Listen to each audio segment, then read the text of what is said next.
வணக்கம். கடந்த வகுப்புகளிலே 2023ஆம் ஆண்டு இறுதி ஆண்டு பரீட்சையில் ஒரு வினா, அதாவது 38வது வினா, 2023 38வது வினா தவறவிடப்பட்டிருக்கிறது. அதை பிள்ளைகள் நீங்கள் சுட்டி காட்டியிருக்கிறீர்கள். எனக்கு இமெயில் மூலமாக அந்த மெசேஜை அனுப்பியிருக்கிறீர்கள், நன்றி. ஆகவே அந்த வினாவையும் நாங்கள் இதிலே பார்த்து கொண்டு தொடர்ந்து 2022க்குரிய வினாக்களுக்கு நாங்கள் உள்ளே செல்லலாம். அந்த வகையிலே இது ஒரு கரைதிறன் பெருக்கம் சம்பந்தப்பட்ட கேள்வி. ஆகவே CuOH செப்பு ஹைட்ராக்சைடு ஒரு அரிதாக கரையும் ஒரு பதார்த்தம். அது நீரிலே கரைந்து Cu2+ அயன்களையும் 2 OH- அயன்களையும் விடுவிக்கும். இந்த சமன்பாடு உங்களுக்கு வழங்கப்பட்டிருக்கிறது. முதலாவது கூற்று, கரைசலின் pH பெருமானத்தை கூட்டுதல் செப்பு ஹைட்ராக்சைடு திண்மத்தின் கரைதிறனை குறைக்கிறது. இந்த கரைசலின் pH 7 விட கூடுதலாக இருக்கும். காரணம் OH- விடுவிக்கப்பட்டிருக்கின்றமையா. தொடர்ந்து நீங்கள் கரைசலின் pH பெருமானத்தை கூட்ட முயற்சிக்கின்ற பொழுது OH- அயன்களின் செறிவை அதிகரித்தால்தான், OH- அயன்களுக்குரிய அந்த OH- அயன்களுடைய செறிவை நீங்கள் அதிகரித்தால்தான் pH-ஐ கூட்டலாம். ஆகவே OH- செறிவை அதிகரிக்கும் பொழுது இந்த தாக்கம், இந்த சமநிலை தாக்கம் இங்கே இடக்கை பக்கம் நகரும். அதிலே அதாவது இந்த செறிவு லீஜெண்டலின் தத்துவப்படி இந்த செறிவை அதிகரித்தால் அதை குறைக்கும் மூலமாக தாக்கம் நிகழப்போகிறது. எனவே இடக்கை பக்கம் தாக்கம் நிகழும். இதனால செப்பு ஹைட்ராக்சைடு கரைதிறன் குறையும். அந்த கூற்று சரி. கரைசலுடன் NaOH சேர்த்தல், NaOH என்பது OH- மேலதிகமாக சேர்த்தல் செப்பு ஹைட்ராக்சைடின் கரைதிறனை மாற்ற மாட்டாது என்றிருக்கு. ஆனால் அதான் இப்ப முதலாவது பார்த்தோம். OH- செறிவை அதிகரித்தால் செப்பு ஹைட்ராக்சைடின் கரைதிறன் குறையும். ஆகவே அந்த கூற்று பிழை. B கூற்று பிழை, A கூற்று சரி. செப்பு ஹைட்ராக்சைடு திண்மத்தின் கரைதிறன் வெப்பநிலையை சார்ந்தது அன்று. KSP வெப்பநிலையை சார்ந்தது. ஆகவே அந்த C கூற்று பிழை. கரைசலுடன் மேலதிக செப்பு ஹைட்ராக்சைடை சேர்த்தல் CuOH கரைதிறனை மாற்ற மாட்டார். அதாவது நாங்கள் இந்த KSP-க்குரிய கோவையை எழுதுகின்ற பொழுது இவ்வாறு, KSP-க்குரிய கோவையை நீங்கள் எழுதுகின்ற பொழுது இந்த தொகுதி நிரம்பல் கரைசல் நிலையில இருக்க வேண்டும். நிரம்பல் கரைசல் நிலை என்றால் இதற்கு மேல நீங்கள் எவ்வளவுதான் திண்மத்தை சேர்த்தாலும் அது அந்த தொகுதிக்கு கரைய மாட்டோம். ஆகவே வெப்பநிலையை மாறாமல் வைத்துக் கொண்டு செப்பு ஹைட்ராக்சைடு திண்மத்தின் அளவை நீங்கள் மேலும் அதிகரித்தாலும் கரைதிறன் மாற மாட்டாது. அந்த கூற்று சரி. ஆகவே ஏயும் டியும் சரியான கூற்று. விளங்குதோ? ரைட். அதுதான் அந்த தவறவிடப்பட்ட வினா. அதை உங்களுக்கு வழங்கி இருக்கின்றேன். இனி நாங்கள் தொடர்ச்சியாக 2022 வினாத்தாள் பேப்பரை நோக்கி செல்வோம்.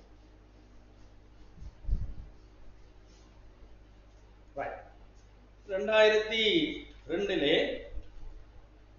8வது MCQ நாங்கள் செய்ய வேண்டும். இப்பொழுது இது சமபகுதியம் சம்பந்தமான ஒரு வினா. இப்ப நான் அது சம்பந்தமாக மேலாலே உங்களுக்கு ஒரு சொல்லி போட்டு அங்காலே போகலாம் என்று நான் நினைக்கிறேன்.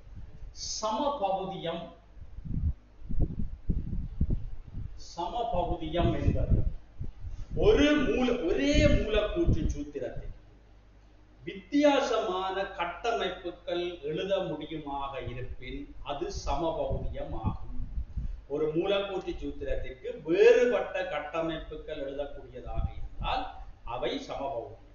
இந்த சமபகுதியம் 2 வகையாக பிரிக்கிறோம். ஒன்று கட்டமைப்பு சமபகுதியம். கட்டமைப்பு சமபகுதியம். சரியா? கட்டமைப்பு சமபகுதியம். இரண்டாவது திண்மத் தோற்ற சமபகுதியம்.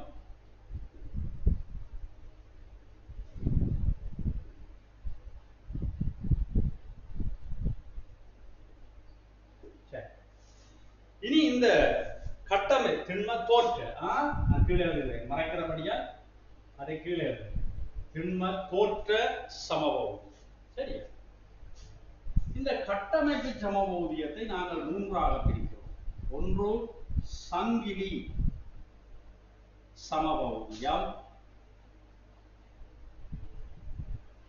இரண்டாவது நிலை சமபகுதியம்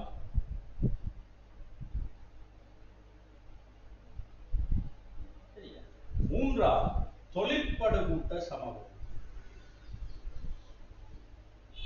தொழிற்படு கூட்ட சமபகுதியம் தொழிற்படுகூட்ட சமபகுதியம் இந்த சங்கிலி சமபகுதியம் என்பது காபன் சங்கிலி கட்டமைப்பில் தாய் சங்கிலியில் காபன் சங்கிலி கட்டமைப்பில் மாற்றத்தை கொண்டு வருகின்ற சமபகுதி நிலை சமபகுதியம் என்பது தாய் சங்கிலியில் காபன் சங்கிலி கட்டமைப்பு மாற்றமடையாது இருக்க பிரதி ஈட்டு கூட்டங்களின் நிலைகள் மாற்றமடைவதால் காபனில் பிணைந்துள்ள நிலைகள் மாற்றமடைவதால் ஏற்படும் அடுத்தது தொழிற்படு கூட்ட சமபகுதியம் என்பது தொழிற்படு கூட்டங்கள் மாற்றமடைவதால் ஏற்படும் சமபகுதியம் அது உங்களுக்கு சரி விளங்குதாவில்லை இனி இந்த திண்ம தோற்ற சமபகுதியம் இரண்டு வகையாக பிரிக்கப்படும் ஒன்று ஈர்வெளிமய சமபகுதியம் ஈர்வெளிமய சமபகுதியம்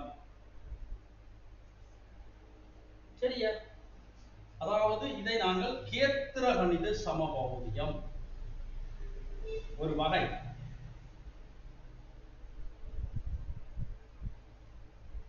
கேத்திர கணித சமபகுதியம் என்பது ஈர்வழி சமபகுதியத்தில் உள்ளடக்கப்படுகின்ற ஒரு வகை இங்கே இந்த கேத்திர கணித சமபகுதியத்திலே காவல் இரட்டை பிணைப்பு காவல் கட்டாயம் இருக்க வேண்டும் காவல் இரட்டை பிணைப்பு இந்த கேத்திர கணித சமபகுதியத்திலே காவல் இரட்டை பிணைப்பு காவல் கட்டாயம் இருக்கும் இந்த கேத்திர கணித சமபகுதியத்துக்கு ரெண்டு வகை இருக்கு ஒன்று சிஸ் உருவக்க சமபகுதியம் மற்றது டிரான்ஸ் குறுக்கு சமபகுதியம் இது தொடர்பாக மேலதிகமாக நீங்கள் உங்களுடைய நோட்ஸுகளை அல்லது ரிசோர்ஸை ஆராய்ந்து எடுத்துக்கொள்ளுங்கள் அடுத்தது இந்த எதிருக்கள்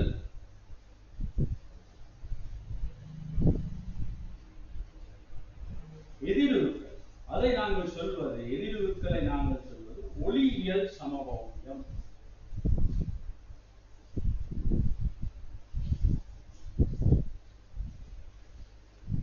ஒளியியல் சமபகுதியம் இங்கே ஒரு காவலில் சமச்சீரற்ற காவல் அதாவது 4 வித்தியாசமான பிணைப்புகள் இப்படி பாருங்க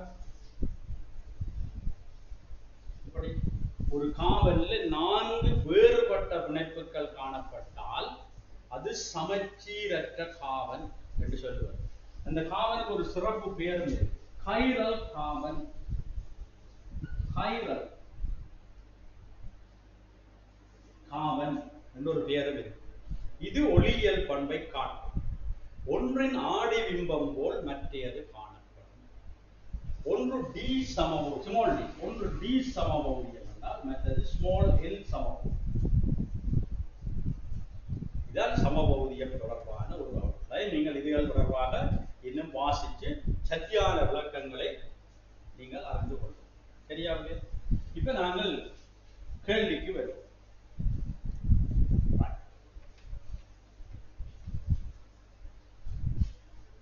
எல்லாரும் விளங்கிக் கொள்ளும் நோக்கத்தோட தான் இதை நாங்கள் ஒரு மீட்டு உங்களுக்கு சொல்லி இப்ப வினாவை பார்ப்போம் P, Q சேர்வைகள் P, Q என்ற சேர்வைகள் ஒன்றுக்கொன்று ஈர்வழிமய சமபகுதியங்கள் அப்ப ஈர்வழிமய சமபகுதியம் என்றால் அங்கே இந்த இரட்ட பிணைப்பு காணப்பட வேண்டும் இரட்ட பிணைப்புக்கு பொது சூத்திரம் என்ன CnH2n இதான் பொது சூத்திரம் என்ன எப்படி இருக்கணும் n 2 3 அப்படி போகலாம் ஒன்று இருக்கிறார் அது அற்கைக்கு மட்டும்தான் என்ன ஒன்று இருக்கிறார் பின்வருவனத்தில் PQ ஆகிய சேர்வைகளின் மூலக்கூற்று சூத்திரமாக இருக்கக்கூடியது எது? இந்த PQ என்றது என்ன? ஈர்வழி சமபௌதியம். ஒன்று சிஸ் ஒன்று டிரான்ஸ். அதுக்குரிய மூலக்கூற்று சூத்திரமாக இருக்கக்கூடியது. முதலாவது பாருங்கள் C5H10 இந்த வகைக்கு உட்படும். அப்ப அந்த ஸ்ட்ரக்சரை கீழிப்பா CH3 CH2 CH2 CH double bond CH2 இப்படி ஒரு கட்டமைப்பு கீறலாம். இந்த கட்டமைப்பில இந்த ஈர்வழிமய சமபௌதியம் இல்லை. ஏன் இல்லை? ஒரு கார்பனில ரெண்டு இப்படி இருக்கிற இந்த சிஸ்டம் இப்படி இருக்கு, இப்படி இருக்கு. மிச்சம் இந்த டேர்ம் அப்படியே இதுல இருக்குந்தா. இது ஈர்வழி சமபௌதியமாக இருக்க முடியாது. ஏன்? இங்க இல்லை. அப்ப இது வராது. ஆனா இதுக்கு இன்னும் ஒரு கட்டமைப்பு நீங்கள் எழுதலாம்.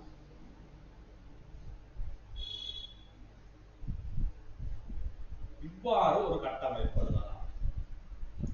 இதை பாருங்க, ஐதரசனை இப்படி போடுங்க. இங்க என்ன நீங்கள் உங்களோட விருப்பத்தில் போடலாம். இந்த ஐதரசன் சரி பாருங்க, இது சிஸ் அமைப்பில இருக்கு.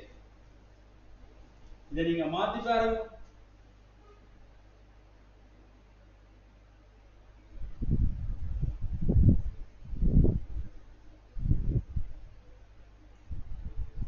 இது டிரான்ஸ் அமைப்பில் இருக்கு. அப்ப இது ஒரு ஈர்வழிமய சமபௌதியம். முதலாவது விடை சரி, ஈர்வழிமய சமபௌதியம். இரண்டாவதும் C3H6 அதிலும் இந்த வகைக்குள்ள இருக்கு. ஆனா எழுதி பார்ப்போம். இரண்டாவது CH3 CH double bond CH. இங்க பாருங்க, ஒரே இனமான ஐதரசன் ஒரு காவல்ல ரெண்டு பக்கமும் இருக்கு. அப்படி இருந்தால் இந்த ஈர்வழிமய சமபௌதியம் வரா. அப்ப இது வரா, இது உங்களுக்கு தெரியும். C4H6 இது அல்கீன் அமைப்புக்குள்ளே உருவாங்க இல்லையா? C4H6 என்றது இந்த CnH2 என்ற பொது அமைப்புக்குள்ளே உருவாக்கப்படும். C4H8 என்று வந்தா தான் அதுக்கு வரும். அப்ப இங்கே அல்கீன்களுக்குரிய வகையே இல்லை என்றதால இவரை நாங்கள் பயன்படுத்த இயலாம். உங்களுக்கு நான் ஒரு விஷயம் சொல்லித்தான். இதுல பைப் பிணைப்புகள் இருக்கா இல்லையா என்று தீர்மானிக்கிறதுக்கு நீங்க ஒரு சமன்பாடு ஒன்று பயன்படுத்தலாம். ஆனால் உங்களுடைய பாடப்பிறப்புக்குள்ளே அது இல்லை, நீங்கள் பயன்படுத்தி அறியலாம். பை பிணைப்புகளின் எண்ணிக்கை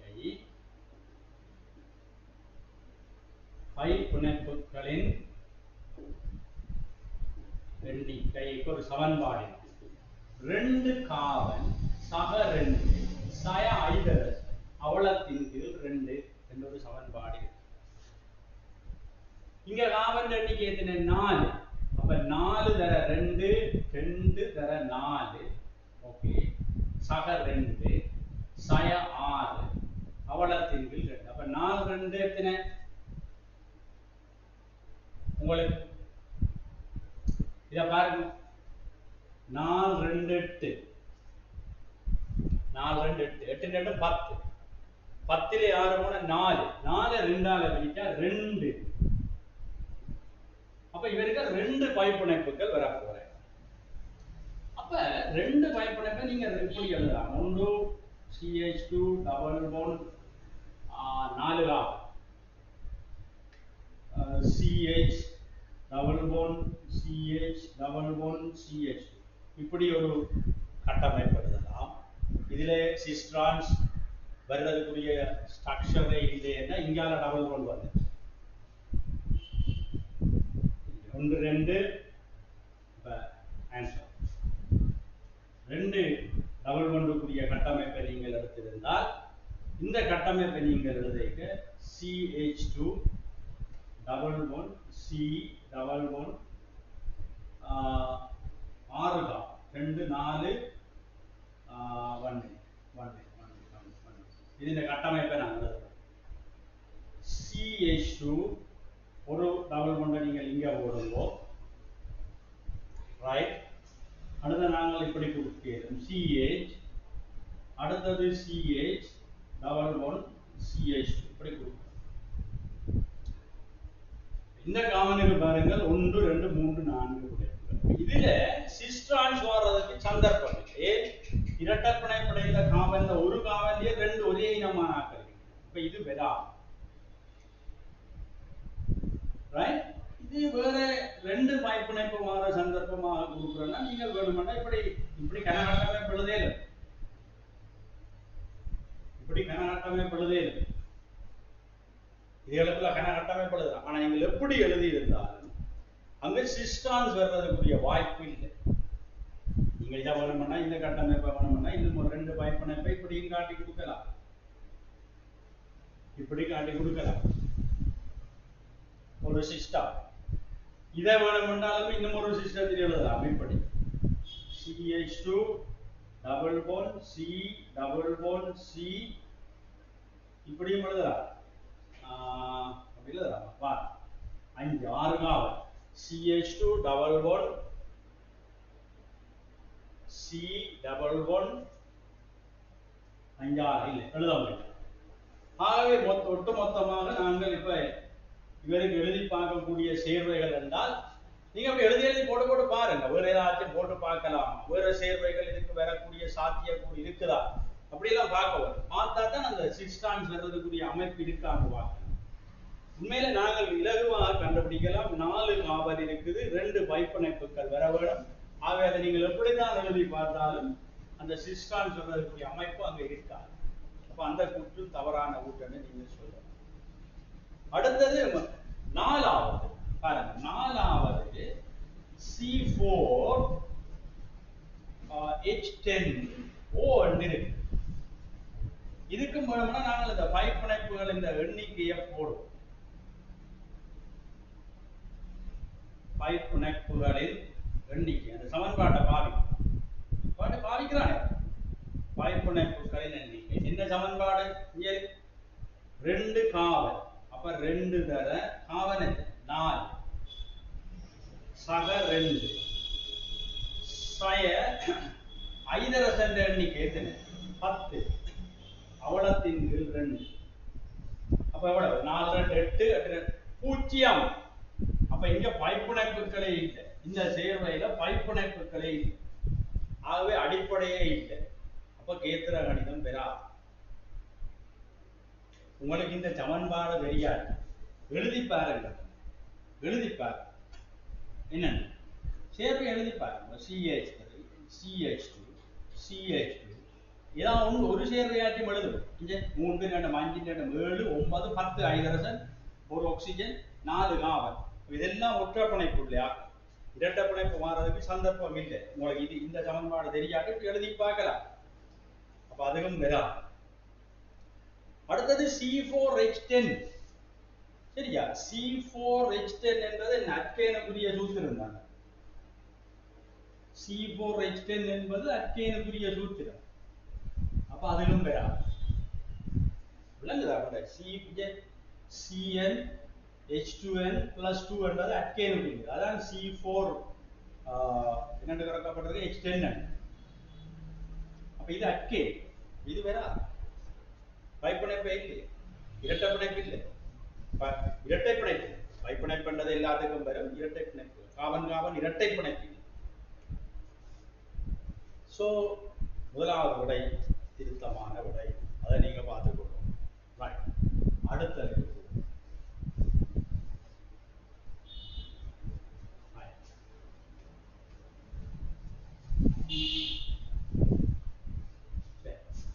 இப்ப அடுத்த 9வது பாருங்க. காவன் என்ற மின்னெதிர்த்தன்மை.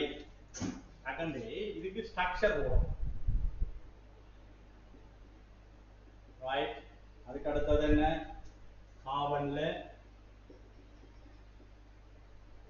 அதே சரி. அடுத்தது என்ன? C double bond H H.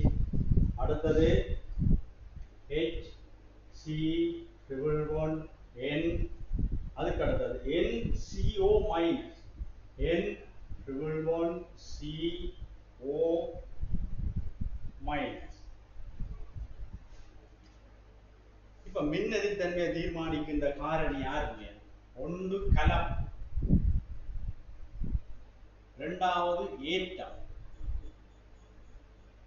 மூன்றாவது ஒட்சி ஏற்ற நிலை, ஒட்சியேற்ற எண். நாலாவது கரை அணுக்கள் இன் நிலை. கரை அணுக்கள் அது தீர்மானிக்கும். நாலாவது நான் முதல் ஒரு சந்தர்ப்பத்தில் விளங்கப்படுத்தி இருக்கிற முதல் ஒரு MCQ 2023 ஃபீல்ட்வொர்க் விளங்கப்படுத்திக்க. தொடர்ந்து இது தேவையில்லை உங்களுக்கு. முதல் கலப்பு என்ன? ഇതിന്റെ കലപ്പും sp3 നാല് പിണപ്പ് താൻ. അതിന്റെ കാവലും sp3. இந்த காவல் sp2 1 2 3 5 பிணைப்புக்கு பார்க்கிறேன். இந்த காவல் sp கலப்பு. இந்த காவலும் sp கலப்பு. சரி சரியா? இங்கதான் தொடர்ந்து வாங்க. ஏற்றம் ஏற்றம் இதுல 0 இதுல 0 காவலுக்கு, அங்க அதுல 0 அதுலயும் 0, இங்கேயும் ஏற்றம் வந்து காவனுக்கு 0 தான். இனி ஒக்சியேற்ற எண். இந்த காவனுக்கு ஒக்சியேற்ற எண் என்னன்னு நான் காட்டி தந்தேன். நான் ஒக்சியேற்ற எண் பார்க்கிறோம். காவனுக்கு மின்னதித்தன்மை கூட. அப்ப -1 + 1 -1 + 1 -1 + 1 -1 + அப்போ -4. காவனுக்கு தான் மின்னதித்தன்மை கூட. இந்த இலத்திரன் காவனை நோக்கி தான் நகரு. எஸ். இங்க பாருங்க, இங்க இதுக்கு மின்னதித்தன்மை கூட. அப்ப இந்த இலத்திரன் இங்க நகரு. அப்ப -1 + 1. இங்க திருப்பி பழைய காவனுக்கு 2.5, ஹைட்ரஜனுக்கு 2.1. அப்ப இதுக்கு -2 அண்டு வரும். இதுக்கு -3 + 1 சேர்ந்தால் -2. இவருக்கு என்ன ஒக்சியேற்றம்? -2 + 2. சரி, -1 + 1 -1 + 1. இவற்றை ஒக்சியேற்ற 0. இவற்றை ஒக்சியேற்ற 3 இங்க இருக்கு. -3 + 3. இவருக்கு என்ன? +1 -1 அப்ப +2. இவருக்கு என்ன ஒக்சியேற்ற இல்லை? -3 + 3. திருப்பி இவருக்கு -1 + 1 என்றால் +4. இனி நாங்கள் விடைய கொடுப்போம். ஆக குறைஞ்ச ஒழுங்கில் இருக்கிறவர் இந்த sp3 கலப்பு. இவர் இரண்டு sp3 இவர்தான் குறைஞ்சது. அவருக்கு இல்லை. ஒக்சியேற்ற எண் ஆக குறைவானது இவர். ஆகவே முதல் அவரை எழுதலாம். அடுத்தது அதுக்கு அடுத்தது எழுதலாம். அடுத்தது sp2. இனி sp2லயும் ஒக்சியேற்ற எண் குறைஞ்சது இது. அப்ப H2CO. அதுக்கு அடுத்தது HCN. ஆக கூடியதுதான் அந்த sp கலப்பின் ஒக்சியேற்ற எண் கூடிய NCO- என்றது. மாறவே அதை கொடுத்து விட்டீங்கன்னா சரி. அது மூன்றாவது விடை அங்கே பொருத்தமானதாக. வெளிக்கொள்ள முடக்கண்டு இது ஸ்ட்ரக்சர்ல வார கேள்வி, MCQல வார கேள்வி. இப்ப இது நீங்க பார்த்து வச்சுக்கொள்ளும்.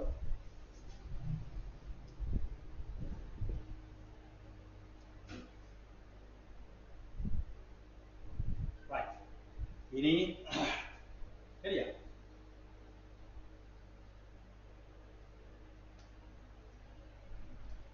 பத்தாவது MCQ.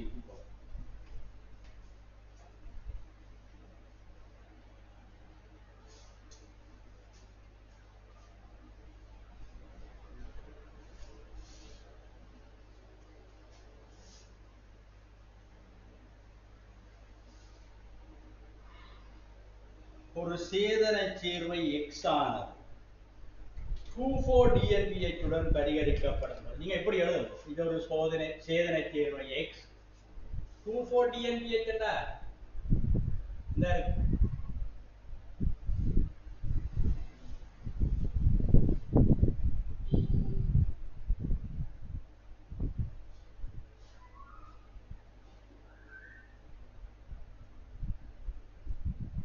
சரியா? 2,4-dinitrophenyl hydrazine பரிகரிக்கப்படும் போது ஒரு நிற வீழ்வடிவை தருவ இல்லை. பரிகரிக்க நிற வீழ்வடிவை தரை. அப்ப இது நிற வீழ்வடிவை தரை ஒன்றும் இல்லை. வீழ்வடிவே இல்லை. வீழ்வடிவு நிற வீழ்வடிவு இல்லை. தெரியாது. அப்ப இங்க ஆல்டிஹைட் கீட்டோன் இல்லை. உடனடியாக சொல்லுங்க. எப்படி எழுதுங்க? ஆல்டிஹைட் கீட்டோன் இல்லை. டெஃபினட்டா சொல்லுங்க. எக்ஸ்ல ஆல்டிஹைடோ கீட்டோனுக்குரிய பகுதியோ இல்லை, அந்த தொலைப்பாடு கூட்டம் இல்லை. அதாவது இப்படியும் நீங்க ஒன்றுனா குறிக்கும். அதாவது CHO CO என்ற பகுதி இது இல்லை.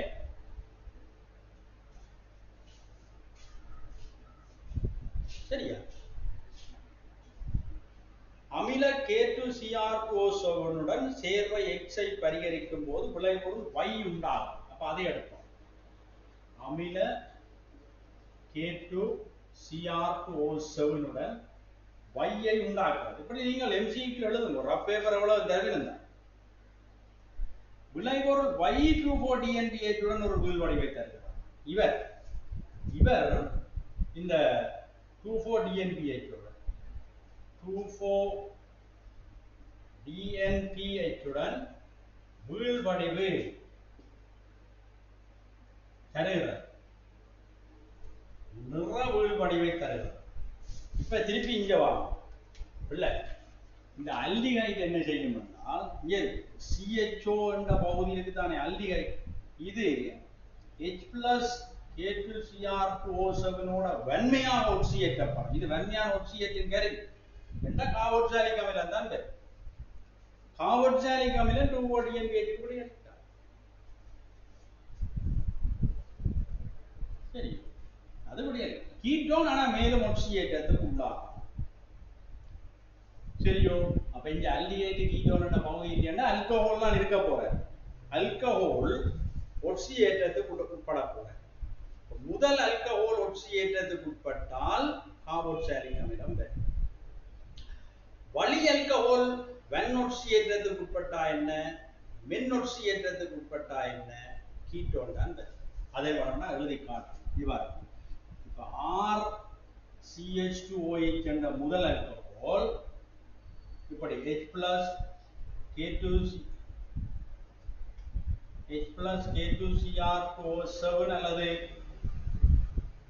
H+KMNO4 ஒட்சியேற்றம் அடைந்தால் இந்த பகுதி இவ்வளவு கார்பாக்சிலிக் அமிலமாக மாறும். ஒரு வளி ஆல்கஹால், இது ஒரு வளி ஆல்கஹால், இதுவும் இப்படி வன்னொட்சியேற்றத்துக்கு உட்பட்டால், நான் இப்படி காட்டுறேன், இந்த வன்னொட்சியேற்றத்துக்கு உட்பட்டால் இது கீட்டோனாக. அப்ப இங்க எங்களுக்கு இருக்கிறது என்னென்றால், முதல் ஆல்கஹால் இருந்தால் வன்னொட்சியேற்றத்துக்கு உட்பட கார்பாக்சிலிக் அமிலம் வரும். இந்த இடத்துல எங்களுக்கு ஆல்டிஹைட் அல்லது கீட்டோன் இருக்கும் 2,4-DNPH ஓட ரியாக்ட் பண்றது. ஆனா ஆல்டிஹைட் இருக்கிறன்னு சொன்னால் இங்க முதல் ஆல்கஹால் வரும். ஒரு முதல் ஆல்கஹால் வன்னொட்சியேற்றத்துக்கு உட்பட்டால் கார்பாக்சிலிக் அமிலமாக வரும். அப்ப இங்க முதல் ஆல்கஹால் இருக்க முடியாது. ஆகவே இங்க இருக்கக்கூடியவர் ஆர் என்று சொன்னால் இங்க இருக்க சாத்தியமானவர், எக்ஸுக்கு சாத்தியமானவர் வளி ஆல்கஹால்.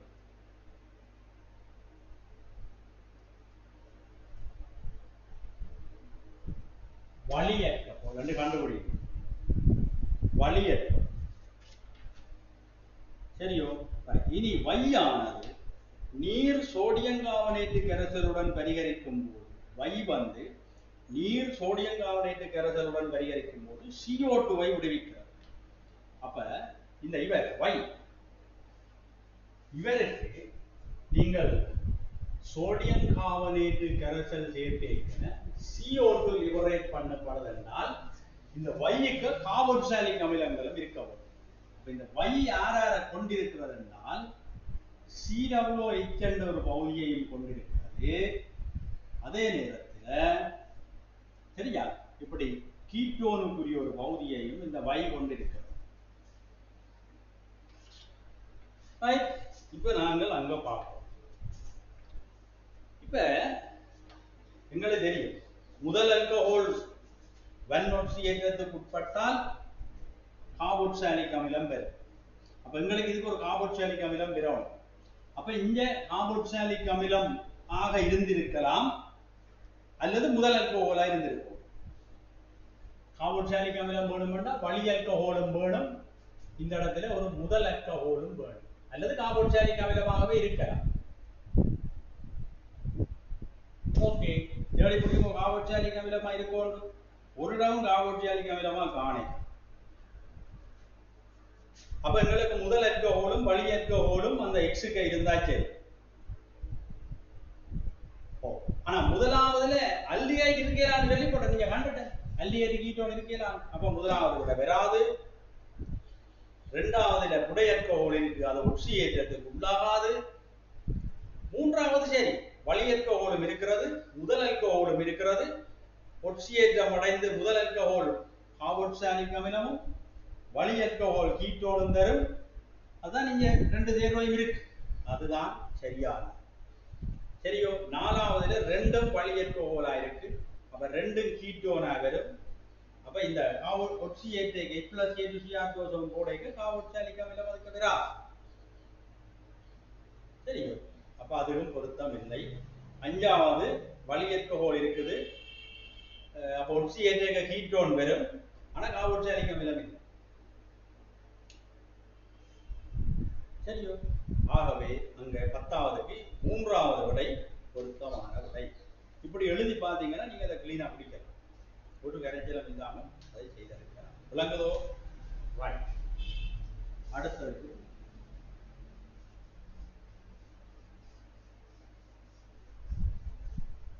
இயன்ற அளவுல விரிவாத்தான் போடும் இதை விட விரிவாக்கினா செய்யக்கூடியவர்களுக்கு கொஞ்சம் போறீங்க அதாலதான் நான் இதை விட ஆக விரிவாக்கி சிலுவா போனேன் ஓரளவில் செய்யக்கூடியவர்களுக்கு போறீங்க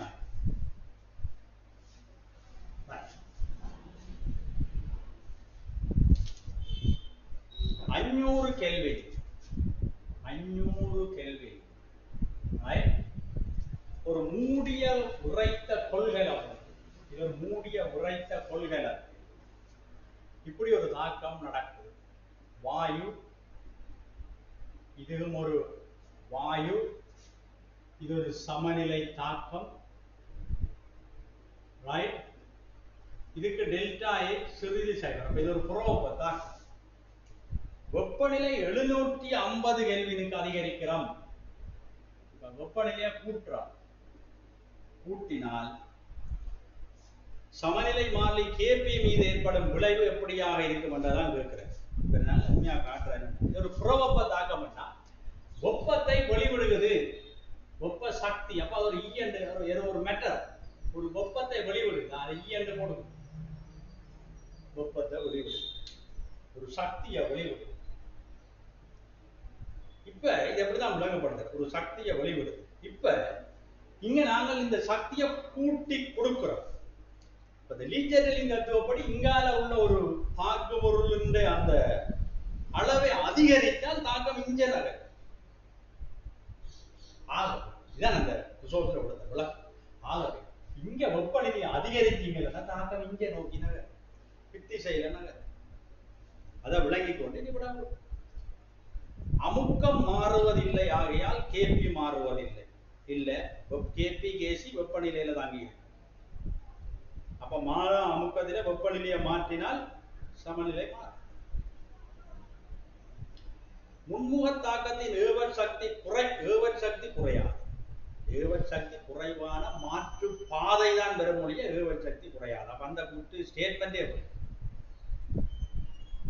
தாக்கி மூலக்கூறுகளின் எண்ணிக்கை விளைபொருள் மூலக்கூறுகளின் எண்ணிக்கை ஒன்றுக்கொன்று சமமாகையால் Kp மாறாது அது சொல்ல தாக்கி மூலக்கூறுகள் என்ற எண்ணிக்கை 2 இங்க விளைவு மூலக்கூறுகள் எண்ணிக்கை 2 ஒன்றுக்கொன்று சமனாகையால் Kp மாறுவது வெப்பநிலை மாறினா Kp மாறும் ரைட் அப்ப அந்த கூட்டும் பிழை பின்முக தாக்கம் அகவெப்ப தாக்கம் ஆகையால் முன்முக தாக்கத்தின் போக்கு அதிகரித்து Kp குறைவடையும் எப்படி இது என்ன சொல்றாருன்னா பின்முக தாக்கம் அகவெப்ப தாக்கம் என்றபடியா சரியா என்றபடியா முன்முக தாக்கத்தின் போக்கு அதிகரிக்கும் தாக்கம் பின்னோக்கிய நடக்க போகுது அப்ப அது பிள்ளை முன்முக தாக்கம் புறவெப்ப தாக்கம் ஆகையால் பின்முக தாக்கத்தின் போக்கு வெப்பநிலை அதிகரிக்க பின்முக தாக்கத்தின் போக்கு அதிகரித்து Kp குறை இஞ்சால அதிகரிக்கணும்னா Kp குறைந்த அதுதான் Kp என்ன எழுதணும் Kp Saman pressure of C gas in the vacuum, pressure of partial pressure of A gas தர partial pressure of B gas. தாக்கம் இங்க நகர்ந்தால் C இங்க அளவு குறையும், இதுவும் கூடும். அப்ப KP குறையும். அது சரி. அப்ப அஞ்சாவது தான் சரியான விடை. சரியோ? ரைட். இனி 12வது.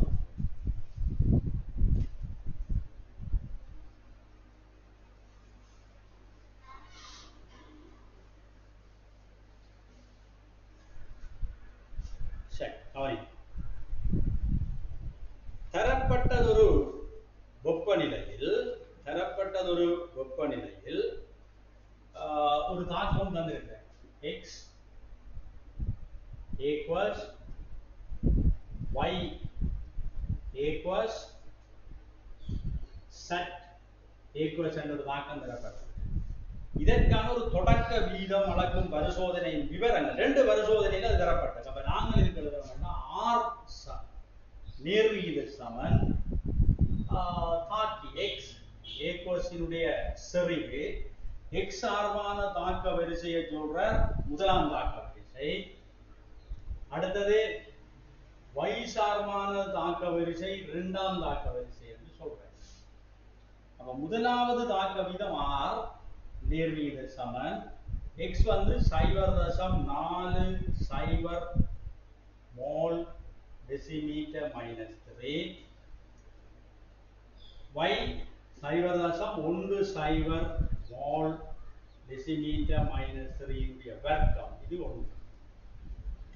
இரண்டாவதுக்கு தாக்க விதத்தை கேட்டிருக்கு, நாங்கள் அதை r டேஷ் என்று எடுப்போம்.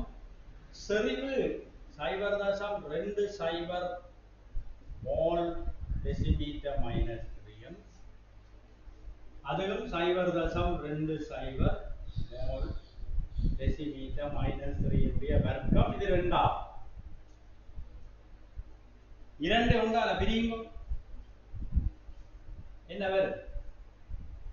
r dash இன் கீழ் r சமம் 2/4 தரம் 2/1 வர்க்கம் பிரிக்க. அதுல r dash சமம் 2r என்று அதை கொடுத்து நாலாவது விடை. இது சுவம் தாக்க இயக்கவியலுக்கு வந்தது.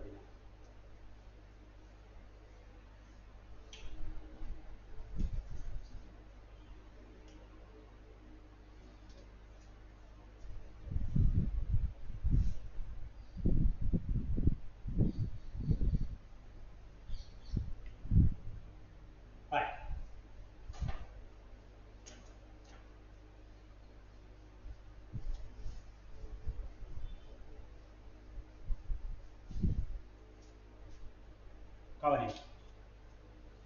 இப்ப FeC2O4க்கும் அமில ஊடகத்தில் KMnO4க்கும் ஒரு தாக்கம். அப்ப என்ன செய்யும்? இந்த Fe2 plus Fe3 plus ஆக ஒட்சியேற்றம் அடையும் அமில ஊடகம். C2O42 minus CO2 இது இலத்திரனாக ஒட்சியேற்றம் அடையும். இரண்டையும் கூட்டுங்க. FeC2O4 Fe3 plus 2 CO2 2 CO2 வாயு 3 இலத்திரன் 2 பேர். இது ஒரு சமன்பாடு என்று வைக்கப்படுது. MnO4 மைனஸ் என்று பிரிக்கிறது. MnO4 மைனஸ் இதெல்லாம் தெரிய வேணும். 8H பிளஸ் 5 இலத்திரன் Mn2 பிளஸ் 4 நீர் என்று பிரிக்கிறது. இதுகளெல்லாம் தெரியும். இதுகளெல்லாம் தெரியாம கூட எல்லாத்தையும் சொல்ல முடியாது. சமப்படுத்துங்க. இந்த சமன்பாட்டை இலத்திரன் சமப்படுத்துறாங்க. இது 5ஆல பெருக்கி இதை 3ஆல சமப்படுத்தணும். அப்ப இலத்திரன் சமப்படும். 15 இலத்திரன்கள் இந்த தாக்கத்துல சம்பந்தப்பட்டது. அப்ப 3 MnO4 minus 24 H plus 5 FeC2O4 டீகரேஷன் 3 Mn2 plus 12 நீர்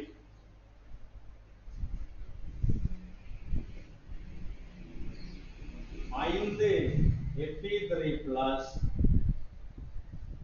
10 CO2 வந்து இந்த தாக்கத்தை எப்படி சமப்படுத்தி எழுதலாம்? அங்க எப்படி முழுக்க எழுத தேவையில்லை, அங்க எங்களுக்கு குணம் தான் காணும் MCQ தான். இப்ப அதுல கேட்டிருக்கு என்னென்றால் 0 FeC2O4 திணிவு தந்து எவ்வளவு 0.4314 கிராம் வந்து தந்திருக்கு. KMnO4 செறிவு தந்திருக்கு 0.06 மோல் டெசிமீட்டர் மைனஸ் என்று தந்திருக்கு.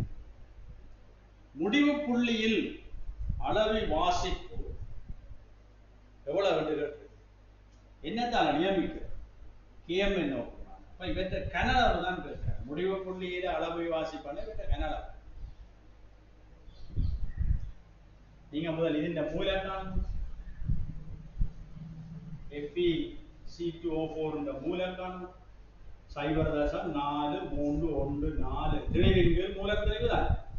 மூலத்திணிவு அவர் அதிலே தந்திருக்கார் 143.8 கிராம் மூல் மைனஸ் 1 என்று தந்திருக்கார் மூலத்திணிவு. அதை சுருக்குங்க, சுருக்கித்தான் நீங்க முடிய காணலாம். அந்த சுருக்கக்கூடிய மாதிரி தான் தருவார். 3 தர 10⁻³ மூல் என்று வரும்.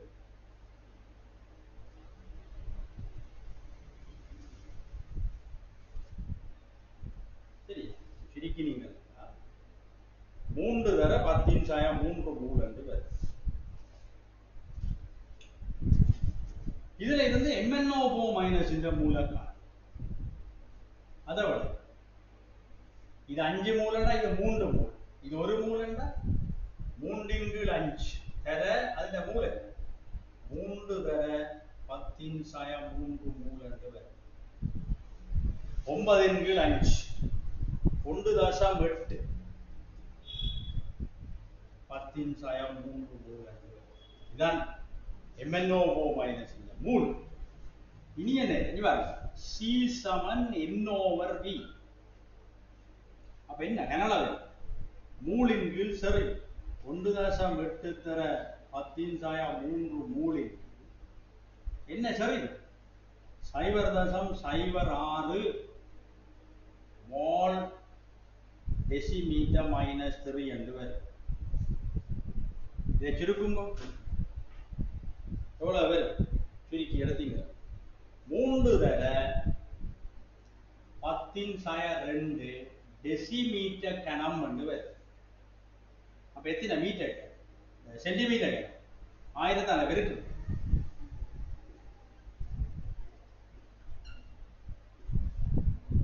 கண்டா 30 சென்டிமீட்டர் கனம்.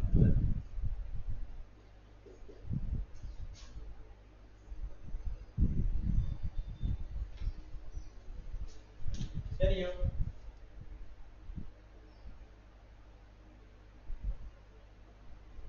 அடுத்தது 14வது நிமிஷம்.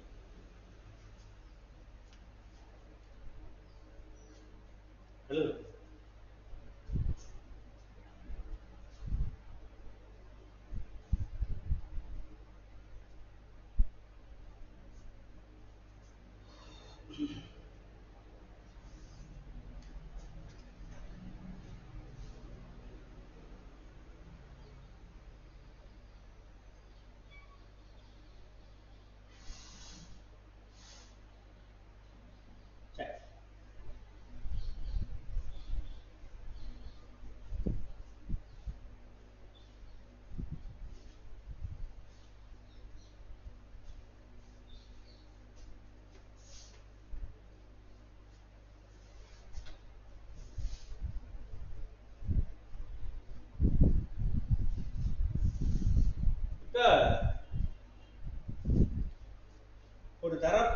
வெப்பநிலையில் H2S இன் ஒரு குறித்த எண்ணிக்கையிலான மூல்கள் H2S இல எவ்வளவு மூல் என்று சொல்லு.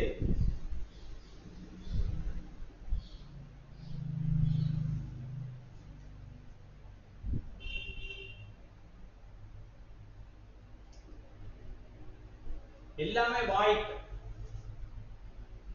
ஆனா ஆரம்ப மூல் H2S இன் சொல்லு எண்ணிக்கையான மூல்கள் ஒரு வெற்றிடமாக்கப்பட்ட 1 டெசிமீட்டர் கிராம் உரைத்த கொள்கலத்துக்கு இருக்காம். 1 டெசிமீட்டர் கிராம் உரைத்த கொள்கலத்துக்கு இருக்குன்னா அப்ப இந்த இது H2S ஆரம்பத்தில் H2S தான் 1 டெசிமீட்டர் கனத்துக்கு இருக்கு. அதாவது இப்படி எடுப்போம். இந்த ஒரு குடுவை H2S வாயு 1 டெசிமீட்டர் கனத்துக்கு இருக்கு.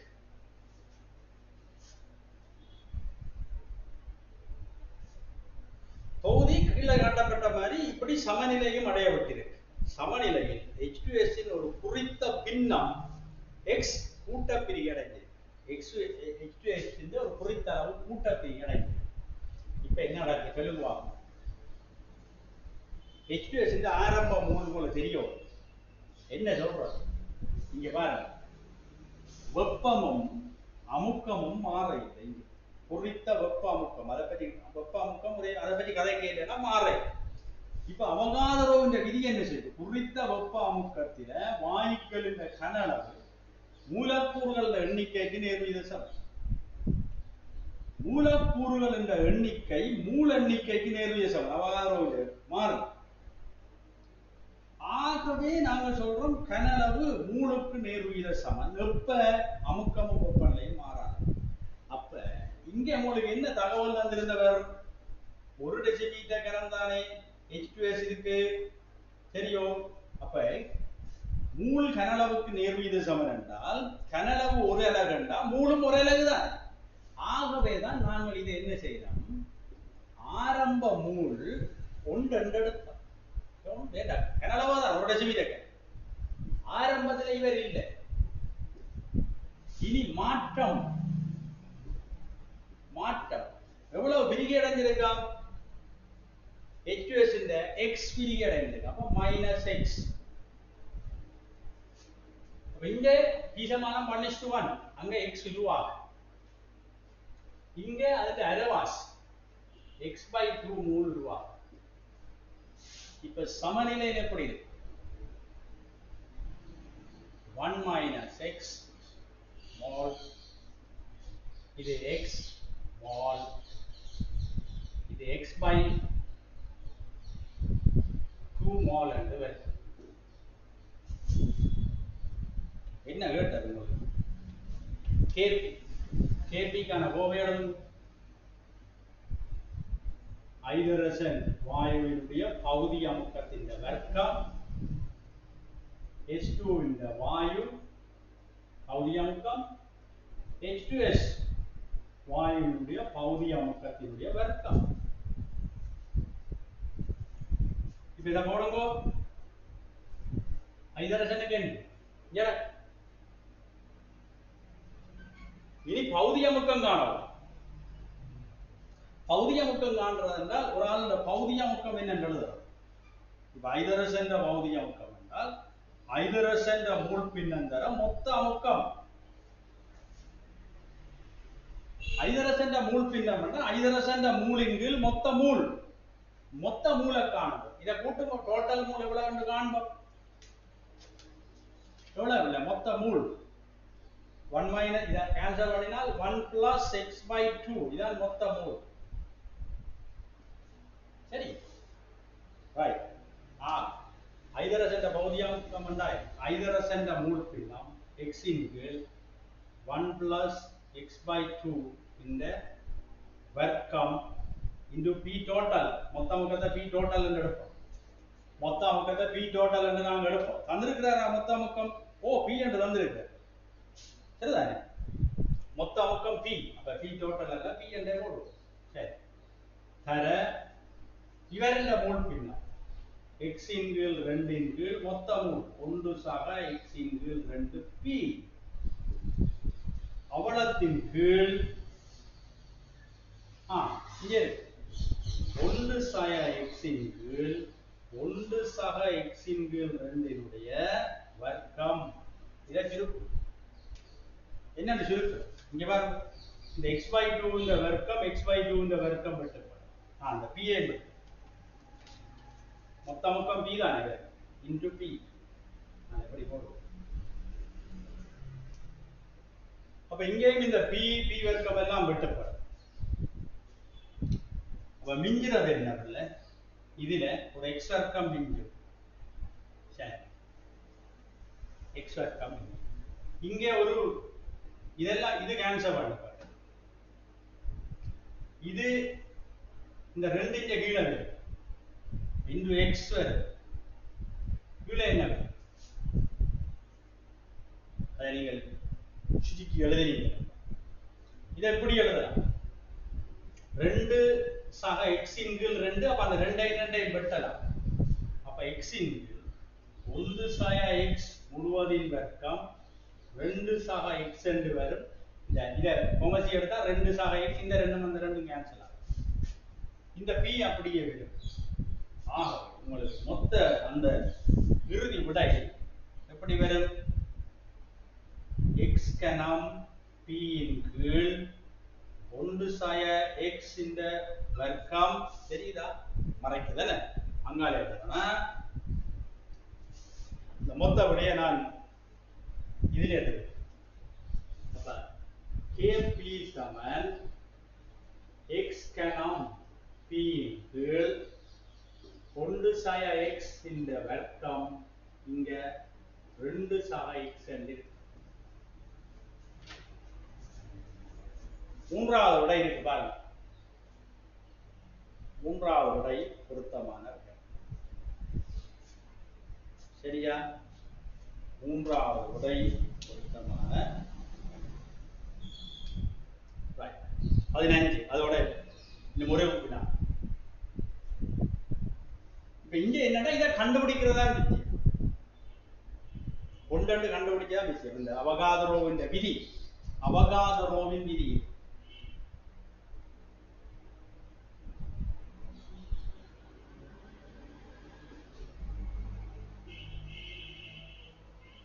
இதை பயன்படுத்தி அதை ஒன்று கண்டுபிடிக்கீங்கன்னா நல்லா அடிக்க மாட்டீங்க. ஓகே.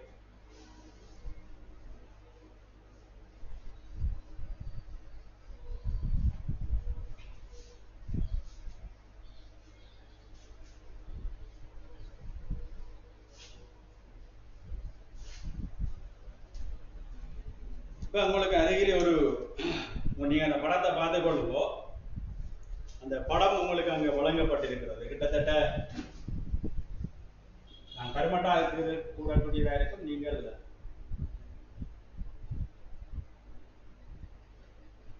உங்களோட பேப்பரை பாருங்க.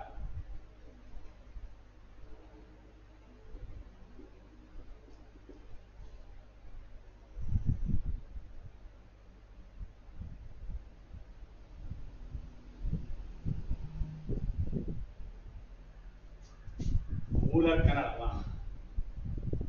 என்ன நடந்தது?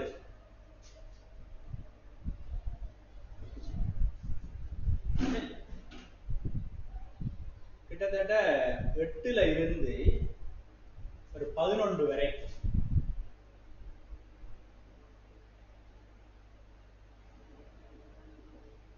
இந்த வரைவு இப்படி நிலைக்குத்தாக மாறுது. கனடாவும் மாறையில ஆனா பிஹெச்பியா இருக்கு. பிறகு இது இப்படியே வளர்ந்து இங்க வருது. கிட்டத்தட்ட 14 அன்னைக்கு வருது. இது இப்படியே வருது. இந்த ஏரியா தான் காங்கட் கரைசலுக்குரிய ஏரியா.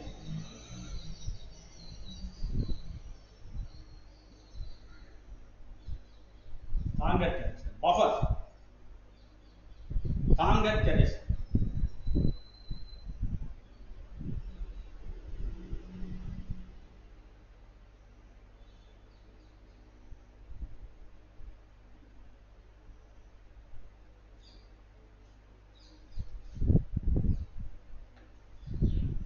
அப்போ இப்ப இந்த pH நீங்க கவனிச்சீங்கன்னா தெரியும், pH வந்து கிட்டத்தட்ட 7 விட கூடி தண்ணி. pH 7 விட கூடி. அப்ப உங்களுக்கு அங்கால என்ன வந்திருக்கும்? மென் அமில ஒரு வன்கார உப்பு தான் வந்திருக்கும். அப்பதான் இங்கே இப்படி மென் அமில வன்கார உப்பொன்று விளைவாக வந்திருந்தால் தான் நீர்க்கரைசலில் மென்னமில வன்கார உப்புக்கள் மூல இயல்பை காட்டும். அப்பதான் இந்த pH 7 விட கூடும். அப்ப நீங்க உடனே விளங்கிரோடும் இந்த கிராஃபை பார்த்துட்டு pH 7 விட கூடி போய் நிற்கிறபடியா 8க்கும் 10க்கும் 11க்கும் இடையில இருக்கிறபடியா இந்த விளைவில வந்த உப்பு மென்னமில வன்காரம். அப்ப ஒரு மென்னமிலமும் வன்காரமும் தாக்கமடைஞ்சுதான் அது வரும். அதை கண்டுபிடிச்சா சரி. அப்ப இனி எப்படி இருக்கணும்? இனி பார்க்கிறோம், அடுத்த விஷயத்தையும் பார்க்கிறோம். 0.1 மோல் டெசிமீட்டர் -1 மோல் டெசிமீட்டர் -3 அறியாத அமிலம் செறிவு 0.1. இனி 25 அறியாத அமிலத்தின் 25 சென்டிமீட்டர் கனம் 0.1 மோல் டெசிமீட்டர் -3 அறியாத ஒரு மூலத்தோட தாக்கமடையக சமநிலையில அதிண்ட கனளவு என்ன? 25. இப்ப ரெண்டுக்கும் செறிவு சமன் இல்லை, ரெண்டுக்கும் கனளவு சமன் இல்லை. அப்ப NC சமன் N/V தானே ஒரு ஈக்குவேஷன். அப்ப N சமன் என்ன? C into V. அப்ப செறிவும் ஒரே மாதிரி இருக்கு, கனளவும் ரெண்டுக்கு சமனா இருந்தா மூலின் சமனா தானே, மூலின் சமன்.